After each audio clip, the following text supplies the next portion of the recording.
अस्सलाम वालेकुम वरहमतुल्लाहि वबरकातुहू। मेरा नाम फ़ुज़ैल ख़ान है और सूरह यूसुफ के पार्ट 2 में आप सबको मैं वेलकम करता हूँ। यहाँ पे हम बड़ी ही इंटरेस्टिंग चीज़ देखने वाले हैं आज के इस पार्ट के अंदर, जहाँ पे हम अंडरस्टैंड करेंगे बाइबल वर्सेस कुरान में याकूब अलैहिस्सलाम का कैरेक्टर। मैं जानता हूँ आप सब कहेंगे यार अभी तक तुम याकूब अलैहिस्सलाम के कैरेक्टर पे पढ़े हो, तुम क्यों आगे नहीं बढ़ना चाह रहे? सी, आपको पता है कुरान मल्टीवर्स किस टाइप का चैनल है, आपको पता है कुरान मल्टीवर्स का प्रेमिस है, आपको पता है कि हम जो है एक तरीके से आगे बढ़ने वाले लोग नहीं हैं। राइट, हमें हर एक डायमेंशन को देख के आगे बढ़ना होता है। हम हर एक पैराडाइम के अंदर जाते हैं, चीज़ें एक्सप्लोर करते हैं और फिर हम आगे बढ़ते हैं। वैसे तो आप इंस्टाग्राम की मेरी रील्स को फॉलो ज़रूर कर रहे हैं सूरह यूसुफ की, उसके लिए मैं आपका शुक्र अदा करना चाहता हूँ। लेकिन यूट्यूब पे जब हम आते हैं तो हम डिटेल्ड वीडियो लेके आते हैं, और डिटेल इस टाइप की होती है कि आपको सोचने पे तो मजबूर कर देती है वो चीज़। तो यहाँ पे एक चीज़ नोट ज़रूर करिएगा कि जब मैं आपको ये पढ़ा रहा हूँ याकूब अलैहिस्सलाम के कैरेक्टर के बारे में, तो थोड़ा सा आपको डीपली सुननी है ये बातें, क्योंकि ये कोई मजाक नहीं हो रहा है। राइट, इस पिक्चर को इग्नोर करिएगा, ये बिल्कुल ही रैंडम पिक्चर है, इसका कोई लेना देना नहीं है आज की चीज़ के साथ, ये बस प्रेजेंटेशन के लिए यूज़ हुई है। लेकिन अब हम आगे बढ़ते हैं और आगे बढ़ के हम याकूब अलैहिस्सलाम के कैरेक्टर को समझते हैं। सबसे पहले देखिए, याकूब अलैहिस्सलाम के दो कैरेक्टर हैं। आप बिल्कुल ये मत समझिएगा एक ही नबी था, एक ही कैरेक्टर था। दो अलग अलग किताबें हैं, आसमानी किताबें हैं, वो अलग अलग तरीके से याकूब अलैहिस्सलाम का जिक्र कर रही हैं। असल किताब कौन सी है, इसका अंदाज़ा, इसकी जो क्या कह सकते हैं डिसीजन है, वो मैं आप पे छोड़ता हूँ। वीडियो खत्म होने के बाद मुझे कमेंट सेक्शन में बताना कि कौन सी जो कैरेक्टर है याकूब अलैहिस्सलाम का, वो कुरान सही है या बाइबल सही है। मैं ये नहीं कह रहा कौन सी किताब सही है, मैं कह रहा हूँ कौन सी किताब के मुताबिक याकूब अलैहिस्सलाम का कैरेक्टर ज्यादा सही है। ठीक है, अब हम एक चीज देखते हैं, दोनों ही स्क्रिप्चर्स हमारे डिवाइन हैं, ठीक है ना। लेकिन जिस तरीके से जेनेसिस याकूब अलैहिस्सलाम का कैरेक्टर पोर्ट्रे करती है, as a brother, as a बेटा, एज अ फादर, वो बिल्कुल डिफरेंट है जिस तरीके से कुरान याकूब अलैहिस्सलाम का कैरेक्टर प्रेजेंट कर रही है, एज अ फादर और एज अ नबी। क्योंकि एज अ ब्रदर और एज अ यू कह सकते हैं कि एज अ ब्रदर और एज अ बेटा, एज अ सन, याकूब अलैहिस्सलाम का कैरेक्टर कुरान के अंदर है ही नहीं, ठीक है। वो सिर्फ बाइबल के अंदर है। लेकिन एज अ फादर ये चीज़ क्लैरिफाई कर देता है कुरान पूरी तरीके से कि कैसे याकूब अलैहिस्सलाम एक नबी वाली कैरेक्टरिस्टिक्स को दिखा रहे हैं, जबकि बाइबल जो है वो काफ़ी हद तक याकूब अलैहिस्सलाम को सिर्फ और सिर्फ एक इंसान की हैसियत तक रख रही है। वो भी एक ऐसा इंसान जो फेवरेटिज्म करता है, एक ऐसा इंसान जो डिसीव करता है, एक ऐसा इंसान जो कि रिपेंट भी कर लेता है, और वो बहुत ज़्यादा ह्यूमनिक नेचर शो कर रहा है। मैं समझ सकता हूँ कि ह्यूमन का नेचर होता है नबियों में, लेकिन जब बात आती है बहुत ही बेसिक चीज़ों की, और वहाँ पे आप नबियों से डिसेप्शन करवाते हैं, इसका मतलब बड़ा सिंपल है, इसका मतलब बड़ा ही आसान है कि कहीं ना कहीं उस किताब के अंदर कोई ना कोई प्रॉब्लम की गई है नहीं, की गई है। अच्छा, अब देखिए बाइबल जो है याकूब अलैहिस्सलाम के कैरेक्टर को कैसे प्रेजेंट करती है। याकूब अलैहिस्सलाम की स्टोरी जो है वो पर्सनल ट्रांसफॉर्मेशन और फैमिली कॉन्फ्लिक्ट से होकर गुजरती है।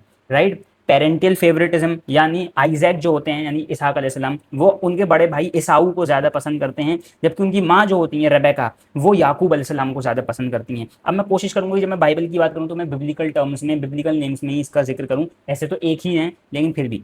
तो जेकब जो है वो सबसे पहले तो बर्थ राइट और ब्लेसिंग्स के चक्कर में सिबलिंग से राइवलरी रखता है यानी अपने बड़े भाई से, जिसकी वजह से उसे अपने बड़े भाई को डिसीव करना पड़ता है, अपने बाप को डिसीव करना पड़ता है, और वो बर्थ राइट और वो ब्लेसिंग्स लेनी पड़ती हैं। राइट, इसके बाद वो ट्रायल से होता हुआ गुजरता है और वो देखता है कि कैसे वो ड्रीम करता है कि वो कैसे आसमान की सीढ़ियाँ चढ़ रहा है, यानी कैसे उसकी लीनियज जो है वो बहुत बड़ी होने वाली है आगे जाके, और वो खुदा के नुमाइंदे के साथ, यानी यहाँ पे देखिए मैं आपको एक चीज़ समझाऊंगा, खुदा के नुमाइंदे के साथ वो क्या करता है, रेसल भी करता है। ये काफ़ी अजीब सी चीज़ आपको लगेगी, तो ये भी मैं आपको आगे बताऊंगा। His arc traces trickster, wanderer और पैट्रियार्क, यानी इनिशियली वो ट्रिक्स्टर होता है, फिर वो एक वॉन्डरर होता है, और फिर वो एक पैट्रियार्क की तरह काम करता है। ये प्रॉपर याकूब अलैहिस्सलाम का कैरेक्टर आर्क है जो हमें मिल रहा है बाइबल के थ्रू। कुरान क्या एम्फसाइज करता है कि याकूब अलैहिस्सलाम एक ऐसे नबी हैं जो कि फेथ और पेशेंस को फॉलो करते हैं। वो याकूब अलैहिस्सलाम यूसुफ, अपने बेटे यूसुफ को ये बताते हैं कि याद रखो ये बात अगर तुमने किसी को बता दी, ख्वाब तुमने अगर किसी को बता दिया, अपने भाइयों को बता दिया, तो वो तुमसे, तुम्हारे खिलाफ एक बहुत बड़ी चाल चलेंगे। राइट, इसके बाद वो अल्लाह के ही जो है अपने सब्र जमील के अंदर अल्लाह सुब्हानहू व तआला पे ही कंप्लीट ट्रस्ट करते हैं, और वो ये देखते हैं कि अल्लाह सुब्हानहू व तआला ने जो वादा यूसुफ के मुतालिक किया था वो होके रहेगा। राइट, इसका मतलब वही चीज़ जो यूसुफ अलैहिस्सलाम को याकूब अलैहिस्सलाम ने कही थी, we will complete his favour upon you and the family of Jacob, यानी जो अल्लाह सुब्हानहू व तआला की तरफ से वही आई थी। राइट, याकूब अलैहिस्सलाम को एक राइचियस प्रॉफिट की तरह दिखाया गया है शुरू से ही, जो कि ऑनेस्टी, और अपने सब्र जमील की वजह से फेमस हैं। ओके, दो चीज़ें हमें समझ में यहाँ पे आ रही हैं, तो बहुत बेसिक सी चीज़ें। अब यहाँ पे ज़रा हम डीप में जाने की कोशिश करते हैं। सबसे पहली चीज़, याकूब अलैहिस्सलाम का रोल एज अ बेटा अपने बाप इसहाक के साथ, ये बाइबल से ही हमें मिलेगा पूरा का पूरा, क्योंकि इसका कुरान में कोई जिक्र है नहीं। सबसे पहली चीज़, आइजैक जो है वो ईसाऊ को फेवर करता है, क्यों? क्योंकि वो हंटिंग करता है, ठीक है ना, और हंटिंग करके इसहाक के लिए जो है बहुत अच्छे अच्छे पकवान बना के उनको खिलाता है, तो उन्हें बड़ा अच्छा लगता है ये चीज़। यहाँ पे एक चीज़ नोटिस करिए, इसहाक खुद एक नबी हैं, लेकिन वो अपने बेटे की तरफदारी इस बुनियाद पे कर रहे हैं जिस बुनियाद पे यूसुफ के भाइयों को ये लगता था कि उनका बाप उनको जानशीन करार देगा। यूसुफ के भाइयों को ये लगता था कि हम तो कंप्लीट जत्था हैं, हम तो एक ग्रुप हैं, हमारे पास नंबर है, हमारे पास फिजिकल पावर है, तो हमारी जगह एक छोटे से बच्चे यूसुफ को, जिसके पास ना पावर है उतनी और ना ही उसके पास बस इंटेलिजेंस है, उसका हमें क्या करना है। यही वो सेम क्वालिटी है जो यहाँ पे दिखाई जा रही है इसहाक अलैहिस्सलाम और याकूब अलैहिस्सलाम और ईसाऊ और रेबेका के कैरेक्टर के अंदर, की इसहाक बीइंग अ प्रॉफिट याकूब को पसंद नहीं करते, ईसाऊ को पसंद करते हैं। और उनके पसंद करने के पैरामीटर्स क्या हैं? पैरामीटर्स फिजिकल हैं, पैरामीटर्स स्पिरिचुअल नहीं है। यानी एक नबी अपने औलाद को स्पिरिचुअल क्वेश्चन पे पालता है, इमोशनल क्वेश्चन पे पालता है, इंटेलिजेंट क्वेश्चन पे पालता है, ना कि फिजिकल क्वेश्चन पे। फिजिकल क्वेश्चन तो कोई कहने वाली बात ही नहीं है, लेकिन बाइबल कॉन्स्टेंटली वही पोर्ट्रेयल कर रही है, फिजिकल क्वेश्चन, फिजिकल क्वेश्चन। और ये आपको ये सोच दिखा रहा है कि जिन लोगों ने बाइबल के अंदर इनहराफ किए, चेंजेस किए, उनकी आइडियोलॉजी यूसुफ के भाइयों से कितनी मिलती जुलती है। राइट, इसके लिए आपको कोई सबूत नहीं चाहिए। यूसुफ के भाइयों से मिलती जुलती आइडियोलॉजी हमें किस तरीके से नजर आ रही है इसहाक के कैरेक्टर के अंदर, जबकि वो एक नबी है। एक नबी कभी भी फेवरेटिज्म इस बुनियाद पे तो करेगा ही नहीं, चाहे वो कर भी रहा हो, पहली बात तो वो करता नहीं है, अगर वो कर भी रहा हो तो फिजिकल क्वेश्चन की बुनियाद पे फेवरेटिज्म कभी नहीं कर सकता। कुरान जो है याकूब अलैहिस्सलाम को नोट करता है जब भी वो बताता है कि याकूब अलैहिस्सलाम ऐसे नबी थे जो बड़े ही ब्लेसिंग्स वाले हैं। God promise to complete favour upon the family of Yaqub as he did on Ibrahim and Ishaq. वो याकूब अलैहिस्सलाम की फैमिली पे भी अपने फेवर करेगा जैसे उन्होंने इब्राहिम और इसहाक पे किए। ये तो यूसुफ अलैहिस्सलाम की कहानी से हमें पता चल रहा है, सूरह यूसुफ आयत नंबर 6। सूरह अंबिया की आयत नंबर 72 से 73 पे आइजैक और याकूब को बताया जाता है कि इसहाक और याकूब जो सारा से पैदा होने वाली दो औलादें होने वाली हैं फ्यूचर में, वो दोनों ब्लेसेड हैं, उनके ऊपर अल्लाह ताला की स्पेशल ब्लेसिंग है और अल्लाह ताला ने उन्हें हमेशा सच्चाई में पाला है। ये अल्लाह सुब्हानहू व तआला खुद बताते हैं। ये समझ में आने वाली बात है कि नहीं है? आगे देखते हैं। याकूब अलैहिस्सलाम जो है वो रबैका के प्लान को फॉलो करते हैं। रबैका जो उनकी माँ होती है वो याकूब को फेवर ज़्यादा करती है और वो कहती है कि तुम डिसीव करो अपने बाप को, तुम उनके लिए ईसाऊ जैसा खाना बनाओ और खाना बना के उनके सामने पेश करो, वो वैसे भी ब्लाइंड हैं, वो तुम्हें देख नहीं पाएंगे, और तुम ईसाऊ जैसी स्मेल अपने अंदर लेके आओ, उसके जैसे हाथ अपने कर लो, क्योंकि याकूब के हाथ चिकने होते हैं, बाल नहीं होते, वो उनके हाथों को इस तरीके से कोई लगाती हैं, कोई फर या कोई कपड़ा, जिससे लगता है कि वो हाथ खुरदुरे और बालों वाले हैं। राइट, क्योंकि इसी तरीके से बाइबल पोर्ट्रे करती है याकूब के कैरेक्टर को। तो इस ट्रिक के साथ याकूब जबरदस्ती ब्लेसिंग हथियार लेते हैं, ले लेते हैं अपने बाप से, इसहाक से, ये समझ के उनका बाप समझ रहा होता है कि ये ईसाऊ है, वो ब्लेसिंग दे देते हैं, जबकि वो याकूब होता है। Right, Jacob obediently follow Rebekah's plan to secure Isaac's blessing, ये जेनेसिस 27 में पढ़ लिएगा। Isaac though initially deceived accept God will. अच्छा, इनिशियली आइजैक डिसीव हो जाता है, इनिशियली आइजैक को शुरू से ही फेवरेटिज्म ईसाऊ की तरफ होता है, लेकिन बाद में वो रिपेंट करता है, वो सोचता है हाँ याकूब ही उसका ज्यादा अहल था ना कि ईसाऊ। भाई ऐसा कैसे हो सकता है? एक नबी को डिसेप्शन हो रही है, एक नबी डिसीव हो रहा है, दूसरा नबी उसे डिसीव कर रहा है, वो नबी जो है वो अपनी जो ब्लेसिंग्स हैं वो छीन लेता है, बाद में इसहाक को ये यकीन हो जाता है कि नहीं वो ब्लेसिंग्स तो उसी की थी, और फिर उसे नबूवत मिल जाती है। बड़ी ही डिस्टॉर्टेड कहानी है ये। राइट, लेकिन यहाँ पे कोई याकूब और ईसाऊ का इंसिडेंट कुरान पेश नहीं करता है। क्यों नहीं करता है? क्योंकि एम्फेसिस जो होता है ना वो याकूब अलैहिस्सलाम का हमें ईजिली समझ में आने वाला है। कुरान जानता है कि याकूब अलैहिस्सलाम के ऊपर फोकस करने से कुछ नहीं होगा, हमें उनके बेटों पे फोकस करना होगा, बनी इसराइल पे फोकस करना होगा। बनी इसराइल की हर एक हरकत जब हम बाइबल से कंपेयर करेंगे तो हमें ये चीज़ समझ में आएगी कि कहाँ पे याकूब अलैहिस्सलाम के कैरेक्टर में चेंज किया गया है, कहाँ इसहाक अलैहिस्सलाम के कैरेक्टर में चेंज किया गया है, क्योंकि वही सेम हरकतें बनी इसराइल करते हुए नजर आएंगे आपको सूरह यूसुफ के अंदर। राइट, जेकब जो है वो अपनी बर्थ राइट और ब्लेसिंग जो है वो ले लेता है। आइजैक जो है वो इस पार्शली बेस्ड ऑन टेस्ट और habit. Rebekah act to fulfil God oracle. Rebekah अपना ख्वाब पूरा कर रही होती है कि छोटा भाई बड़े भाई पे हुकूमत करेगा, यानी याकूब ईसाऊ पे हुकूमत करेगा। उसको वो एग्जीक्यूट करती है, लेकिन डिसेप्शन के साथ। राइट, डिसेप्शन के साथ। इसको एक चीज़ को नज़र रखिएगा, मैं आपको कहता हूँ, रेबेका ने अल्लाह की विल को जो उसने ख्वाब में देखा, रोया, उसको उसने पूरा किया डिसेप्शन के साथ। यानी जो एसेंस था वो स्पिरिचुअल था, जो इम्प्लीमेंटेशन थी या मैनिफेस्टेशन थी वो सैटेनिक थी। पहली चीज़, याकूब जो है उसने अपना बर्थराइट छीना। रिसीव कौन हुआ? याकूब हुआ, राइट, जेकब हुआ। इसहाक कंफ्यूज्ड। इस पूरे सिनेरियो में मैं आपको तीन चीज़ें बताना चाह रहा हूँ। इसहाक इस पूरे सिनेरियो में कंफ्यूज रहा, उसे पता ही नहीं चला उसका बेटा कौन सा है। एसाऊ को आप फ्रेम से बाहर निकालिए, उसका हमें यूज़ नहीं करना। जेकब डिसीव करता है। रेबेका गॉड के प्लान को सैटेनिक तौर पर मैनिफेस्ट करती है। अब आ जाते हैं यूसुफ अलैहिस्सलाम की कहानी में। यूसुफ के भाई क्या बोलते हैं कि बेशक हमारे वालिद जो हैं बड़ी गुमराही के अंदर हैं, he is in a big mistake, वो एक बहुत बड़ी कन्फ्यूजन का शिकार है। जब वो प्लान बना रहे होते हैं यूसुफ अलैहिस्सलाम के खिलाफ, तो वो याकूब अलैहिस्सलाम को कहते हैं कि वो एक बहुत बड़ी कमज़ोरी का शिकार है, वो कन्फ्यूज्ड हैं। बाइबल कैसे पोर्ट्रे कर रही है इसहाक अलैहिस्सलाम को? कन्फ्यूज्ड। और यही थॉट बनी इसराइल का भी है। दूसरी चीज़, फ़यकीदु लका कैदा, उनका जिस पोजीशन को बनी इसराइल पाना चाहते थे भाई, वो स्पिरिचुअल थी, क्योंकि प्रॉफिटहुड की जो वो है, जो लीनिएज है, संभालने की जिम्मेदारी है, वो स्पिरिचुअल है, राइट। आप स्पिरिचुअली गाइड करोगे, आगे ले जाओगे लोगों को, उसकी मैनिफेस्टेशन अल्लाह की विल के हिसाब से होगी। जैसे यूसुफ ने अगर ख्वाब देखा तो उस ख्वाब की मैनिफेस्टेशन के तौर पे यूसुफ अलैहिस्सलाम ने सैटेनिक इम्प्लीमेंटेशंस का यूज़ नहीं किया, डिसेप्शन का यूज़ नहीं किया। वो जो 11 सितारे, सूरज और चांद का सजदा करना है, वो अल्लाह की विल के थ्रू इम्प्लीमेंट हुआ, क्योंकि वो अल्लाह की ही विल थी, वो रोया था, राइट। बाइबल उसको रोया नहीं कहती, बाइबल उसको हलोम कहती है। हलोम कहते हैं हुल्म को, हुल्म कहते हैं ऑर्डिनरी ड्रीम जिसके अंदर सैटेनिक जो है इन्वॉल्वमेंट भी शामिल होता है। रेबेका का कैरेक्टर और यूसुफ याकूब का कैरेक्टर उसी सैटेनिक इम्प्लीमेंटेशन की निशानी है, जिस निशानी को इम्प्लीमेंट करते हैं यूसुफ के भाई उनके खिलाफ।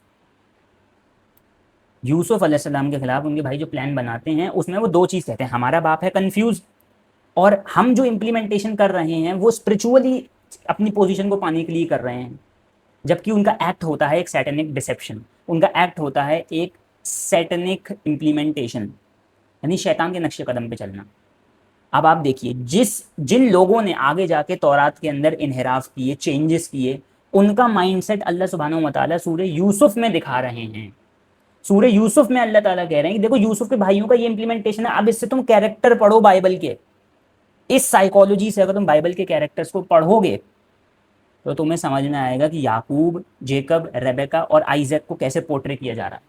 भाई यूसुफ के भाई ही तो ये समझते थे कि हमारा बाप गुमराही में है, और उसी कैरेक्टर को उन्होंने आइजैक के ऊपर फिट किया, राइट। यूसुफ के भाई ही तो ये समझते थे कि हम स्ट्रॉन्गर जत्था हैं, फिजिकली आगे हैं यूसुफ से, नंबर्स में आगे हैं। वही चीज़ इसहाक खुद कर रहा है अपने बेटों के दौरान, यानी जो करेक्ट डिसीजंस आइजैक ले रहा है अपने बच्चों के लिए, बनी इसराइल उसी साइकोलॉजी पे चल रहे हैं अल्लाह सुब्हानहू व तआला के अकॉर्डिंग, जो अल्लाह ताला बता रहे हैं सूरह यूसुफ में। बड़ी इंटरेस्टिंग चीज़ है अगर आपको गौर से समझ में आई हो तो।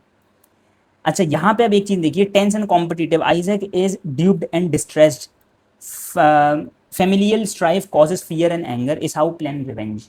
अब यहाँ पे बर्थ राइट के खोने पे एसाऊ को आता है गुस्सा, क्योंकि एसाऊ से बर्थ राइट छिन गया, ब्लेसिंग छिन गई, एसाऊ रिवेंज लेने पे आ जाता है, राइट। और आइजैक जो है वो पूरी तरीके से डिस्ट्रेस के अंदर आ चुका है।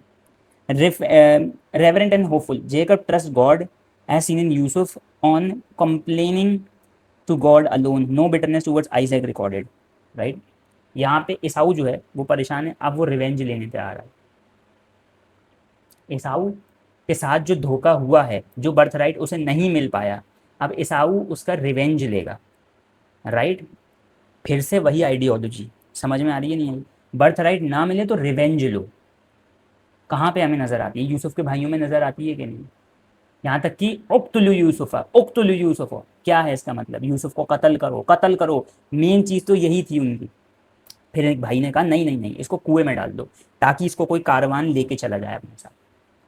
यहाँ पे भी वही साइकोलॉजी रिपीट हो रही है। इसी तरीके से आप बहुत ज़्यादा चीज़ें यूज़ कर सकते हैं। दूसरी चीज़, मैंने बहुत बार अपनी रील्स में कहा है कि याकूब, यूसुफ अलैहिस्सलाम के भाइयों को ख्वाब के बारे में पता चल चुका था, और इसका पता, जो कि हमें बहुत सारी रिवायतें भी मिलती हैं, इब्ने अब्बास के बहुत होनहार स्टूडेंट, बहुत बड़े ताबई जिनका नाम मुजाहिद था रहिमहुल्लाहु ताला, उनसे हमें पता चलता है कि याकूब यानी यूसुफ अलैहिस्सलाम के जो भाई थे उनको ख्वाब के बारे में पता चला था याकूब अलैहिस्सलाम की एक बांधी से, एक वाइफ से। वो वाइफ जो जिनको बिलहा कहा जाता है, और बिलहा ये नाम जो है बाइबल में आता है, याकूब अलैहिस्सलाम की एक बीवी का नाम था, जो कि उनकी सबसे पहली वाली बीवी की कनीज थी, यानी बांधी थी। उससे शादी कर ली थी याकूब अलैहिस्सलाम ने, और बांदियों से शादी भी होती थी उस टाइम। तो वो उसने ख्वाब कन्वर्ट मतलब बताया था कि देखो ऐसा ऐसा ख्वाब देखा है यूसुफ ने, और इम्प्लीमेंटेशन उसकी गलत तरीके से एक्सप्लेन करी थी, और भाई तो वैसे भी रिवेंज के मूड में पहले ही मौजूद थे। यहाँ पे सेम कैरेक्टर स्केच रेबेका का है। रेबेका ने अपने बेटे के लिए डिसीव किया, डिसेप्शन का यूज़ किया, ताकि वो अपने ख्वाब को इम्प्लीमेंट कर सके। राइट, ये चीज़ें ठीक है ना। अब यहाँ पे एक चीज़ और नोटिस करने वाली है कि याकूब ने यानी जेकब ने जैसे ही पैट्रियार्कल ब्लेसिंग्स ली, अपने बाप से ब्लेसिंग ले ली, तो अब उसे जाना ही था यहाँ से। उसका रीज़न ये बना कि याकूब की शादी जो है वो कनान की औरतों से नहीं की जाने वाली थी, क्योंकि उनकी माँ ने कहा था कि मैं खुद कनान की नहीं हूँ, और मैंने देखा है कि कनान की औरतें काफ़ी अच्छी नहीं होती हैं और उनमें डिसेप्शन भरा होता है।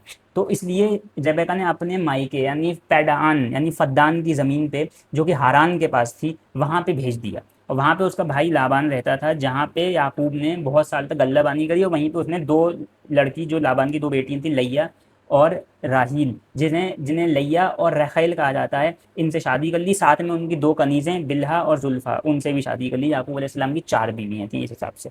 राइट, यहाँ पे एक चीज़ नोटिस करने वाली है कि जेकब को जैसी ब्लेसिंग्स मिली, उन्हें फ़ौरन वहाँ से फ्ली करना था, वहाँ से जाना था।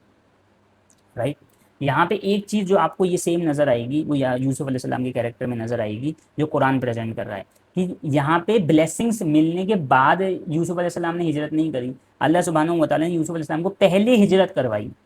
ब्लेसिंग्स तो पोतीफार के महल में जाके मिली, यानी जब वो पोतीफार के महल में गए, उसके बाद जाके उन्हें अल्लाह सुब्हानहू व तआला ने कहा कि हमने फिर यूसुफ को वहाँ से परवान चढ़ाया। वहाँ पे हमने यूसुफ को हर वो काम दिया, यानी नबूवत का बेसिकली ऐलान यूसुफ अलैहिस्सलाम की हो गया था। तो यहाँ पे दो कॉन्ट्राडिक्टरी चीज़, कुरान जो है वो पहले हिजरत को बता रहा है, ठीक है ना, उसके बाद वो नबूवत दिखा रहा है यूसुफ अलैहिस्सलाम की, लेकिन याकूब अलैहिस्सलाम के लिए पहले नबूवत है और फिर उन्हें वहाँ से जाना है। और नबूवत भी नहीं कह सकते, क्योंकि याकूब अलैहिस्सलाम को इस वक्त तक नबूवत मिली नहीं थी बाइबल के हिसाब से भी, यानी याकूब अलैहिस्सलाम को जाना था। तो ये भी एक बड़ी अजीब सी चीज़ है, जो कि याकूब अलैहिस्सलाम के कैरेक्टर के साथ साथ इसहाक अलैहिस्सलाम के कैरेक्टर को भी दिखा रही है, कि इसहाक अलैहिस्सलाम कैसे एक लाचार बाप की तरह उन्हें अपने बेटे को दूर ही भेजना था अपने आप से। खैर, आगे बढ़ते हैं। अब यहाँ पे जो बहुत इंपॉर्टेंट चीज़ है वो दूसरा रोल है, याकूब का as a brother role. Yaqub versus Esau and Jacob as a father of Joseph, दो यहाँ पे रोल हमारे सामने हैं। जेकब और ईसाऊ का कैरेक्टर क्या है? Esau sell Jacob the birthright for stew. एक दिन ईसाऊ थक हार के आया, ये सब बाइबल की कहानियाँ हैं। हंटिंग करके आया और बड़ी बड़ी भूख, शदीद भूख लगी थी ईसाऊ को। उसने कहा कि मुझे खाना चाहिए। याकूब अपनी माँ के साथ किचन में रहता था, तो जेकब जो है वो बाहर आया, उसने लेंटल स्ट्यू बनाया जेकब या उसके लिए, ईसाऊ के लिए, और उसे दिया, पेश किया। लेकिन उससे ये मुतालबा किया कि इसके बदले तुम मुझे अपने बर्थ राइट सेल करो। बर्थ राइट मतलब कि दोनों ट्विंस थे, लेकिन ईसाऊ थोड़ा सा बड़ा था जेकब से। तो उसने कहा ईसाऊ ईसाऊ से कि तुम मुझे अपना बर्तरी दे दो, यानी मैं अब तुमसे बड़ा हो जाऊंगा और तुम मुझसे छोटे हो जाओगे। राइट, यानी अब मैं हुकूमत तुम्हारे ऊपर कर सकता हूँ। बर्थ राइट बेसिकली इसको ही कहते हैं। तो ईसाऊ ने सिर्फ स्ट्यू के लिए, खाने के लिए बर्थ राइट बेच दी। राइट, फिर यहाँ पे जो है बड़ी ही कह सकते हैं कि मटीरियलिस्टिक मैनिफेस्टेशन की है बाइबल में। खैर, इसके बाद Jacob humble himself and Esau forgive him. Right, इसके बाद Esau ran to meet Jacob and embrace him, they wept. ये सब पूरा मेलोड्रामा यहाँ पे होता है। Behaviour and motives, rivalry, deceit, fear of murder, Jacob ultimately bow and bribe Esau to reconcile peacefully. Jacob ambition drive him to claim the blessing. Esau impulsivity shapes his losses. Reconciliation is motivated by survival in God's prophecy. Anger, fear, and finally relief and repentance at reunion. Tone shift from bitterness to reconciliation. Jacob acts strategically, bowing to Esau, lying to Isaac. Reconciliation involves gift and humility. Esau ultimately chooses peace. Jacob inherit the promise, the fruit with Esau, and peacefully leading to unity. Jacob's sale lead to Egypt's salvation of Jacob family. Joseph's sale led to Egypt's salvation of Jacob family. कितनी ही हैरान कुन बात है, Bible कैसे present करती है, दो भाइयों में हुई तकरार, ब्लेसिंग्स भी याकूब ने छीन ली और हर चीज़ याकूब ने छीन ली। हर उस चीज़ को छीनने के बाद भी ईसाऊ और याकूब के बीच में जो राइवलरी थी, एक दिन उसका एंड हुआ। दोनों ने रिकन्सिलिएशन करी, दोनों ने एक दूसरे से हाथ मिलाए, गले मिले, रोए, भाई थे क्योंकि। और याकूब जो है कुछ वक्त के लिए ईसाऊ के सामने बाउ डाउन हो गया, झुक गया। एज अ छोटा भाई वो झुक गया कि ठीक है, मैं इससे लड़ाई नहीं करना चाहता। लेकिन इसका ये मतलब नहीं था कि जेकब को खुदा ने आगे वो ब्लेसिंग्स नहीं दी। खुदा ने जेकब का साथ दिया और जेकब को आगे शादाबाद कर दिया। अब इधर से आप साइकोलॉजी समझें यूसुफ के भाइयों की। इनिशियली यूसुफ से रिवेंज लिया, भाइयों का खेल ख़त्म हो गया। At the end of the day Egypt आए, सारे भाइयों ने यूसुफ अलैहिस्सलाम को सजदा किया, बाव डाउन किया, लेकिन एक छोटे अमाउंट ऑफ टाइम के लिए, क्योंकि कुछ ही जनरेशन बाद उन्हीं भाइयों ने यूसुफ अलैहिस्सलाम की किसी तालीमात को माना नहीं, साइड में रख दिया और शिकार हो गए एक बहुत ही ख़तरनाक सिविलाइजेशनल रूलर के, जिसे फ़िरौन कहा जाता है कुरान में। और फिर मूसा अलैहिस्सलाम का पूरा किस्सा शुरू हुआ। मूसा अलैहिस्सलाम का किस्सा बड़ा इंपॉर्टेंट है, बनी इसराइल की फैमिली के एक भाई के ख़ानदान से मूसा अलैहिस्सलाम निकले। यानी बनी इसराइल के जो 12 भाई हैं ना यूसुफ अलैहिस्सलाम को मिला के, उसमें से लेवी नाम का एक भाई था। लेवी जो बड़े भाइयों में से एक था, उसका उसकी 4th जनरेशन के अंदर मूसा अलैहिस्सलाम आते हैं। इसका मतलब यहाँ पे बनी इसराइल क्या पोर्ट्रे करना चाह रहा है फिर से बाइबल में, कि छोटा भाई कुछ वक्त के लिए, छोटा भाई नहीं, एक भाई जिसको अल्लाह ने वो पावर दी थी, उसने कुछ वक्त के लिए बाउ डाउन कर लिया और रिकनसाइल कर लिया, ताकि वो उस स्ट्रेटेजिक पोजीशन को अपनी मजबूत कर सके। लेकिन इसका ये मतलब नहीं है कि खुदा ने उनका साथ छोड़ दिया, खुदा ने फिर भी उन्हीं का साथ दिया। इसका सिंपल मतलब है कि याकूब अलैहिस्सलाम की औलाद ने यूसुफ को सजदा तो कर लिया, लेकिन एक छोटे वक्त के लिए, क्योंकि उन्हें पता था कि ये छोटा सजदा है, इसके बदले अल्लाह हमें वो बड़ी मुलूकियत देगा, वो बड़ी सल्तनतें देगा, वो बड़े बड़े एम्पायर्स हमें देगा, जिसका वादा उन्होंने इब्राहीम से किया था। और यही इन्हिराफ आपको बाइबल के अंदर ईसाऊ और जेकब की कहानी में नजर आएगा। लेकिन ये बड़ा कॉन्ट्रडिक्टरी है, क्योंकि यहाँ पे जिस जेकब को वो इस तरीके से पोर्ट्रे कर रहे हैं, आगे वो उसी जेकब को नहीं, याकूब अलैहिस्सलाम को उस तरीके से प्रॉब्लम में डाल देते हैं। राइट। अब यहाँ पे कुरान कैसे बताता है याकूब अलैहिस्सलाम और जोसेफ के ब्रदर के बारे में। Yaqub sons betray Joseph, Jacob voice is heard when Joseph warn, do not relate your vision to your brother lest they plan plot against you. Jacob later rebukes his older son to turn to comfort to God. ठीक है।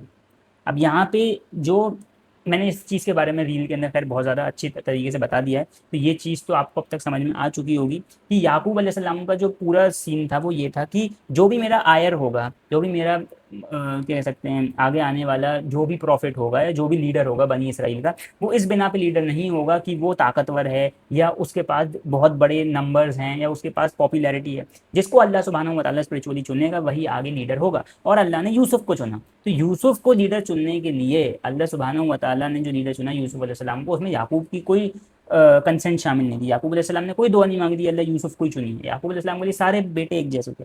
लेकिन यहाँ पे भाइयों ने वही चीज़ करी कि भाइयों ने यूसुफ से बदला लिया और उस बदले के चक्कर में उन्होंने अपना रिलेशन अपने बाप से भी ख़राब कर दिया। राइट। ये 2-3 चीज़ें आपको ऐसा लग रहा होगा, देखिए अरे तो ईसाऊ का कैरेक्टर है। राइट। यानी जो कैरेक्टर जेकब का और ईसाऊ का दिखाया गया है, वही सेम कैरेक्टर यूसुफ और उसके भाइयों का दिखाया जा रहा है। कुरान दिखा रहा है ये कैरेक्टर। यानी बाइबल कॉन्स्टेंटली ये प्रूव कर रही है कि जेकब सही था, ईसाऊ गलत था। लेकिन वही गलत ईसाऊ कि जितने भी कैरेक्टरिस्टिक्स हैं वो कुरान अल्लाह सुब्हानहू व तआला जोसेफ के भाइयों के तौर पे दिखा रहे हैं। राइट। काफ़ी मिक्स एंड मैच है कैरेक्टरिस्टिक का। वो सारी चीज़ें मिक्स एंड मैच क्यों हैं, इसका अंदाज़ा आपको अब तक हो जाना चाहिए कि यूसुफ के भाई ही आगे जाके 12 कबीलों में बटे थे, और वो 12 कबीलों से ही उलमाए इकराम आए जिन्होंने शरीयत मूसा के अंदर इन्हिराफ किए, तौरात के अंदर इन्हिराफ किए, चेंजेस किए। और इस वजह से ही तो आज हमें जो बाइबल की, ये तौरात की या जो जेनेसिस की शक्ल मिल रही है, इसमें इतनी ज़्यादा बहुत ज़्यादा सटल न्यूआंसेस हैं जहाँ पे इंसान दिमाग अपना पकड़ के बैठ जाता है कि ये एक प्रॉफिटिक टाइमलाइन के अंदर लॉजिकल कैसे हो सकता है, इसका लॉजिक हमें दे दो बस। राइट। आगे बढ़ते हैं। अब यहाँ पे जेकब एज अ हस्बैंड, जब जेकब ने मैरी किया लाबान की बेटियों से, right, Jacob serve 7 years to Laban to marry Rachel, is deceived into marrying Leah the first and then work another 7 years for Rachel, later he negotiate flock with Laban. Jacob गया, उसने लाबान का गल्ला चराया।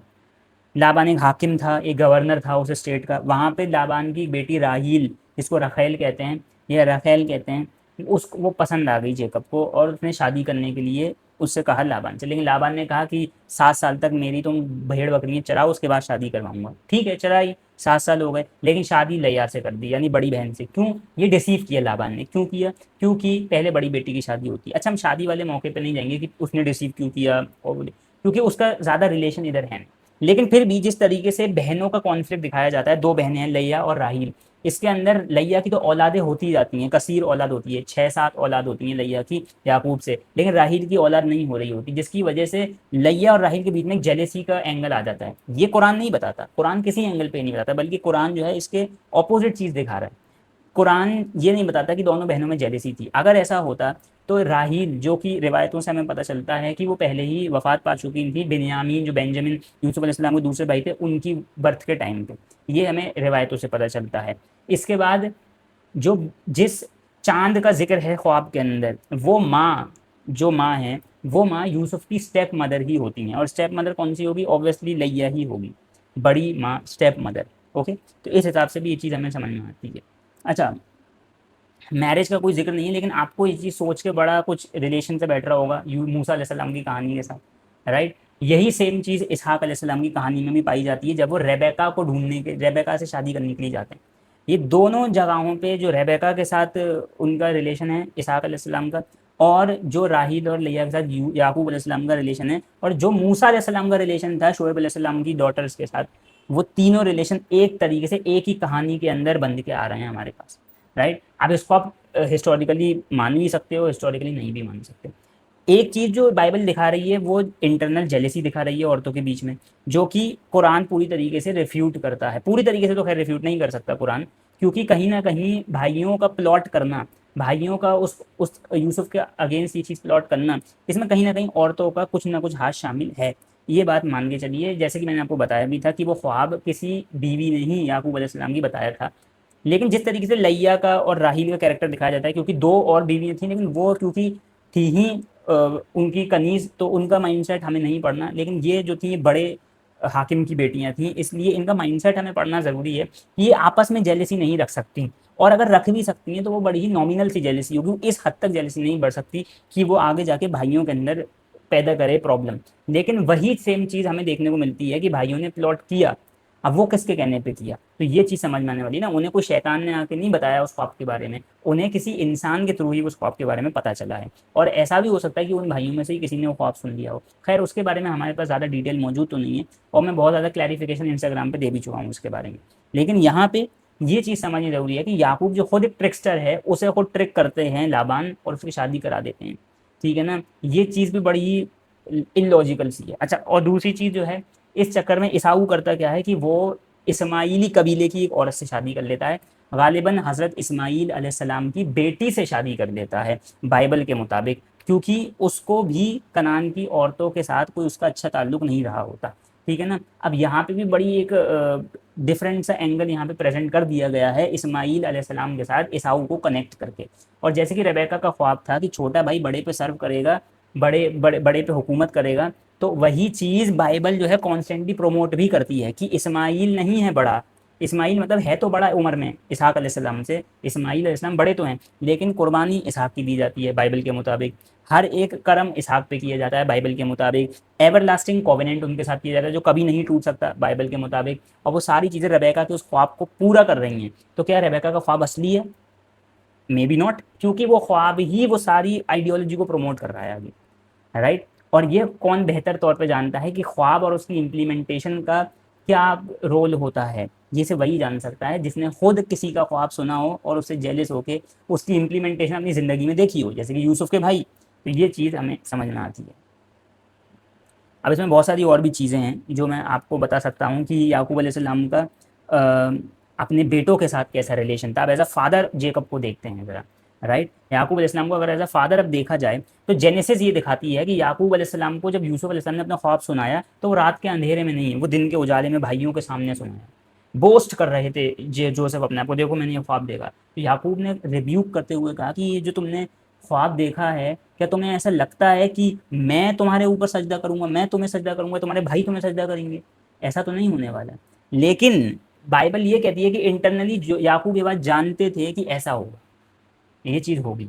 ये चीज़ याकूब के दिमाग में थी कि ऐसा होना तो है, लेकिन उन्होंने फॉर द टाइम बीइंग ये चीज़ अपने भाइयों के, उनके भाइयों के सामने कह दी कि ऐसा हो सकता है कि मैं तुम्हें सजदा करूं, ये तो नहीं हो सकता। ये बड़ा आप डुअलिटी दिखा रहे हैं यहाँ पे। Jacob openly favour Joseph, Israel love Joseph more than any other son, ये बाइबल बताती है। When Joseph is dead Jacob mourn deeply, Thus his father wept for him. In old age, Jacob blessed Joseph's two sons, deliberately giving the greater blessing to the younger. बड़ी interesting चीज़ है। आखिरी दौर में जब यूसुफ अलैहिस्सलाम के पास चले जाते हैं याकूब अलैहिस्सलाम, तो यूसुफ अलैहिस्सलाम के दो बेटे होते हैं, राइट। एक का नाम होता है एक का नाम होता है, नाम ही भूल गया दोनों के, खैर दो बेटे होते हैं, मैं आपको नाम बाद में बताऊंगा, ठीक है ना। जिसमें से जो छोटा वाला बेटा होता है, याकूब अलैहिस्सलाम जानबूझ के उसे ब्लेसिंग देते हैं, ना कि बड़े बेटे को। यहाँ पे भी छोटे और बड़े का आपको ज़रा रिलेशन समझना होगा। Younger will older will serve younger, यानी छोटे पे हुकूमत, छोटा हुकूमत करेगा बड़े पे, बड़ा जो है छोटे के अंडर में आएगा, उसको सर्व करेगा। ये चीज़ उन्होंने अखज़ करी है पूरी बाइबल के अंदर, और कॉन्स्टेंटली बताने की कोशिश करी है कि इफ़राहीम होता है नाम, और एक का नाम होता है मनस्सी। दो बेटे होते हैं यूसुफ अलैहिस्सलाम के बाइबल के मुताबिक। एक का इफ़राहीम जो बड़ा बेटा होता है, छोटे बेटे का नाम मनस्सी होता है, नहीं, छोटे बेटे का नाम इफ़राहीम होता है, बड़े बेटे का नाम मनस्सी होता है, राइट। और ये बहुत इंपॉर्टेंट चीज़ है, क्योंकि मनस्सी और इफ़राहीम ये दोनों आगे जाके 12 कबीलों के अंदर बंटते हैं। आपको एक बात याद होनी चाहिए कि 12 कबीलों के अंदर सबसे पहली चीज़ जो मूसा अलैहिस्सलाम ने बनाए, उसके अंदर लेवी का कबीला नहीं था शामिल। लावी यानी वो भाई जिसकी औलाद में से मूसा अलैहिस्सलाम और हारून अलैहिस्सलाम थे, उनकी रिस्पॉन्सिबिलिटीज़ बाकी 12 कबीलों से अलग थी, इसलिए लावियों को उसमें शुमार नहीं किया जाता। और यूसुफ अलैहिस्सलाम को भी उसमें कोई शुमार नहीं है, यूसुफ अलैहिस्सलाम का उनके बेटों का शुमार है। यानी लावी को अगर हटा दिया जाए, तो यूसुफ अलैहिस्सलाम को हटा दिया जाए, तो दो की जगह बाकी रहती है 10 भाइयों के कबीलों के साथ, वो इफ़राहीम और मनस्सी के कबीले होते हैं, यूसुफ अलैहिस्सलाम की औलाद के कबीले। इस हिसाब से पूरे 12 कबीले बनते हैं, जिसमें लावियों का कबीला इंक्लूड नहीं होता, और यूसुफ अलैहिस्सलाम के दोनों बेटों का कबीले इंक्लूड होते हैं। तो ये इंपॉर्टेंट है। यहाँ पे भी याकूब अलैहिस्सलाम का जो कैरेक्टर नजर आ रहा है, जो चीज़ उनके साथ हुई थी उन्होंने वो सेम चीज़ नहीं करी, उन्होंने डिसीव करने का मौका ही नहीं दिया, क्योंकि उन्होंने डायरेक्टली छोटे वाले को ही ब्लेसिंग दे दी कि मैं समझ चुका हूँ अपनी ज़िंदगी से, मैंने अपने बाप को डिसीव करके उनसे ब्लेसिंग चुराई थी, लेकिन मैं छोटे को ही ब्लेसिंग दूंगा, क्योंकि मुझे पता है कि आइडियोलॉजी मतलब हुकूमत छोटे के पास ही आनी है। ये एक बहुत बड़ी चीज़ है अगर आप इसको समझें, क्योंकि बनी इस्माइल जो कि बड़ा है, बड़ा भाई है, इस्माइल बड़ा भाई है, और इसराइल छोटा, मतलब इसहाक छोटे भाई हैं, लेकिन इसहाक हुकूमत कर रहे हैं इस्माइल पे। बनी इस्माइल नीचे है, बनी इसराइल ऊपर है। और यही वो चीज़ थी, यही वो तकब्बुर था जिस वजह से अल्लाह सुब्हानहू व तआला ने इनके साथ अहद तोड़ दिया। समझ में ही नहीं, वापस ले लिया अपना अहद, नहीं अब मैं तुम्हारे साथ वो अहद नहीं कर सकता कि तुम्हारी औलादों को मैं पूरे टाइम जो है उनके ऊपर ब्लेसिंग्स अपनी रखूं, जबकि तुम मेरे जो दीन है उसके लिए 1 घंटा भी काम नहीं कर पा रहे हो, राइट। यहाँ पे एक चीज़ समझ में आने वाली है। अच्छा, Jacob affection for Joseph is clear, ठीक है ना, ठीक है। याकूब अलैहिस्सलाम को यूसुफ अलैहिस्सलाम से मोहब्बत थी, जो कि एक फादरली मोहब्बत है, कुरान ने उसको पोर्ट्रे किया है। He rebukes the brother for cruelty, यानी उन्होंने याकूब अलैहिस्सलाम ने यूसुफ अलैहिस्सलाम को कुछ नहीं कहा जैसे कि बाइबल कहती है, बल्कि याकूब अलैहिस्सलाम ने यूसुफ के भाइयों को ये कहा कि तुमने बहुत बड़ी गलती करी है। और वो भी इस वजह से नहीं कि उन्होंने याकूब यूसुफ अलैहिस्सलाम के खिलाफ चाल चली, बल्कि इसलिए क्योंकि उन्होंने खुद के साथ जुल्म किया, उन्होंने गलत क्राइटेरिया के ऊपर अपनी लीडरशिप को मैप किया। इस वजह से उन्होंने बहुत बड़ी भूल कर दी, जिसकी वजह से आने वाली जनरेशनों के अंदर भी जो हुकूमत थी वो उनके पास उस तरीके से मुस्तहकम नहीं रह पाई। ये चीज़ समझनी ज़रूरी है। अच्छा, इसमें और भी बहुत सारी चीज़ें हैं जो मैं ऐड कर सकता हूँ, राइट। यानी इसमें बहुत सारी बातें हैं, बट मैं चाहता हूँ कि मैं ज़्यादा डीप अभी इसमें ना जाऊँ, राइट। अब यहाँ पे पैडाम की भी जर्नी का जिक्र है, जो मैंने आपको काफ़ी हद तक बता दिया है कि याकूब अलैहिस्सलाम फद्दान की ज़मीन पे गए और वहाँ उन्होंने गल्लाबानी करी, ठीक है। तो इसमें मुझे ज़्यादा बताने की ज़रूरत अब नहीं है, ठीक है ना। अब यहाँ पे मैं फाइनली बस यही बात करना चाहूँगा कि प्रॉफिटिक आइडेंटिटी को अब आपके मुताबिक कौन सी किताब ज़्यादा बेहतर तौर पे समझा पा रही है? क्या वो किताब जो कॉन्स्टेंटली एक नैरेटिव को पुश कर रही है आगे की तरफ, जो कॉन्स्टेंटली एक नैरेटिव को बिल्ड करने की कोशिश कर रही है कि नहीं हम ही सही हैं, या वो किताब जो सही को सही और गलत को गलत पोर्ट्रे कर रही है, यानी कुरान करीम, कुरान मुबीन, वो किताब जिसकी एक एक आयत में अल्लाह सुब्हानहू व तआला ने पहली आयत में करी अलिफ लाम रा तिल्का आयातुल किताबिल मुबीन, ये वो किताब है जो किताब मुबीन है। यानी ये सच्चाई को झूठ से अलग करके बताएगी आपको, दूध का दूध पानी का पानी करके बताएगी आपको। और ना सिर्फ वो ये बताएगी कि यूसुफ की क्या कैरेक्टरिस्टिक थी, याकूब की क्या कैरेक्टरिस्टिक थी, बल्कि वो ये तक बताएगी कि यूसुफ के भाइयों की क्या कैरेक्टरिस्टिक्स थी, जिससे कि आप बाइबल में कंपैरेटिव एनालिसिस कर पाएं। क्योंकि यही चीज़ मैं आपको कॉन्स्टेंटली समझाऊंगा कि यूसुफ के भाइयों की ही औलादों ने इन्हिराफ किए हैं तौरात में, तो उनका लॉजिक जो होगा, जो वहां से चलता हुआ आ रहा है आबा व अजदाद से, वही लॉजिक बाइबल कॉन्स्टेंटली रिपीट करती जाएगी आदम अलैहिस्सलाम से लेके मूसा अलैहिस्सलाम तक। ये चीज़ आपको समझने की बहुत ज़्यादा ज़रूरत है। इसी के साथ आज की इस वीडियो का मैं एंड करता हूं, और अगली वीडियो के अंदर अब हम नया टर्न लेने वाले हैं और हम इजिप्ट की हिस्ट्री के अंदर जाने वाले हैं। यानी इजिप्शियन सिविलाइजेशन को हम बाइबल से मैप करेंगे कि इब्राहिम अलैहिस्सलाम के वक्त पे कौन सी सिविलाइजेशन इजिप्ट में मौजूद थी और कनान की क्या हालात थे, सिविलाइजेशनल पॉलिटिकल हालात। उसको फिर हम करंट हिस्ट्री जो इजिप्टोलॉजिस्ट बताते हैं उससे मैप करेंगे। साथ में फिर हम यूसुफ अलैहिस्सलाम और मूसा अलैहिस्सलाम के वक्त पे कौन सा इजिप्ट का एम्पायर मौजूद था, उस हिसाब से कुछ की इंपॉर्टेंट एस्पेक्ट पता लगाएंगे, ताकि हम ये जान सकें कि जब यूसुफ अलैहिस्सलाम इजिप्ट गए और जिस अजीज ने उन्हें खरीदा पोतीफार, उसकी आइडेंटिटी क्या थी, वो क्या मेंटली सोचा करता था, वहाँ का जो मलिक था जिसने वो राजा जिसने वो ख्वाब देखे थे उसकी क्या आइडेंटिटी थी, वहाँ का रिलीजियस स्ट्रक्चर कैसा था जिसको यूसुफ अलैहिस्सलाम ने चैलेंज किया, वहाँ का जो एडमिनिस्ट्रेटिव स्ट्रक्चर कैसा था जिसको यूसुफ अलैहिस्सलाम ने समझा और सीखा। वो सारी चीज़ें इजिप्ट के अंदर डिफरेंट सिविलाइजेशंस के अंदर, डिफरेंट डायनेस्टीज़ के अंदर चेंज होती आई हैं, और वही चेंज हमें देखना है और उसे मैप करना है, ताकि वो जो कहत वाले 7 साल और खुशकसाली वाले 7 साल और हरियाली वाले 7 साल हैं उनको हम अच्छे से मैप कर सकें। वो जो ख्वाब हैं, वो जो जिंदान में जाना है, वो जो अजीज़ की वाइफ का उन पर तोहमत लगाना है, वो सारी चीज़ें हम कॉन्स्टेंटली अपने दिमाग में ना सिर्फ उस हिस्टोरिकल कॉन्टेक्स्ट को लेके चलें, बल्कि साथ में हम इसको भी समझ सकें कि असल में यूसुफ अलैहिस्सलाम का इजिप्ट जाने का क्या मकसद था। यानी अल्लाह सुब्हानहू व तआला चाहते, मैं आपको एक क्लिफ हैंगर दे देता हूँ यहाँ पे, अगर अल्लाह सुब्हानहू व तआला चाहते तो उस वक्त की बड़ी सिविलाइजेशन के अंदर मेसोपोटामियन सिविलाइजेशन भी थी, यानी बेबीलोनिया भी उस टाइम पे था जो कि इमर्ज हो रहा था धीरे धीरे। एकेडियन को खत्म हुए टाइम हो चुका था, असीरिया नॉर्थ में थी, सुमेरियन कब के मिट चुके थे, नीचे बेबीलोनिया में अब एक नया स्ट्रक्चर कायम हो रहा था बेबीलोन एम्पायर के तौर पर। वहाँ पे भी यूसुफ अलैहिस्सलाम जा सकते थे अपने दादा इब्राहिम की ज़मीन पर, जहाँ पे इब्राहिम अलैहिस्सलाम ने पहले बुत परस्ती के खिलाफ एक बहुत बड़ी मुहिम चलाई थी। लेकिन यूसुफ अलैहिस्सलाम को एक और बड़ी सिविलाइजेशन की ओर भेजा जाता है, एक ऐसी सिविलाइजेशन जो एक नदी के किनारे बसती है, एक ऐसी सिविलाइजेशन जो एग्रीकल्चरल हैवी है, एक ऐसी सिविलाइजेशन जो नदी का पूरा पूरा यूज़ करती है, नाइल रिवर की फ्लड होने का पूरा पूरा इस्तेमाल करती है, एक ऐसी सिविलाइजेशन जो कि अपने रिलीजियस प्रैक्टिसेस के अंदर, अपनी पॉलिटिक्स के अंदर इतनी ज़्यादा एडवांस है कि उसके टक्कर की कोई सिविलाइजेशन आसपास नहीं है। इसीलिए अल्लाह सुब्हानहू व तआला ने यूसुफ अलैहिस्सलाम को इजिप्ट भेजा। लेकिन इसके और भी बहुत सारे रीजंस हैं जिसके बारे में हम आगे बात करेंगे इंशाल्लाह। तो अगर आई होप आपको ये वीडियो पसंद आई होगी, अगर पसंद आई है तो उसको लाइक करो, शेयर करो, सब्सक्राइब करो चैनल को, और इंस्टाग्राम पे सीरीज़ को कंटिन्यू करिए। और कोई क्वेश्चन हो तो आंसर मैं करने के लिए हाजिर हूँ कमेंट सेक्शन में। तो मिलता हूँ आपसे अगली वीडियो में, तब तक के लिए अल्लाह हाफ़िज़।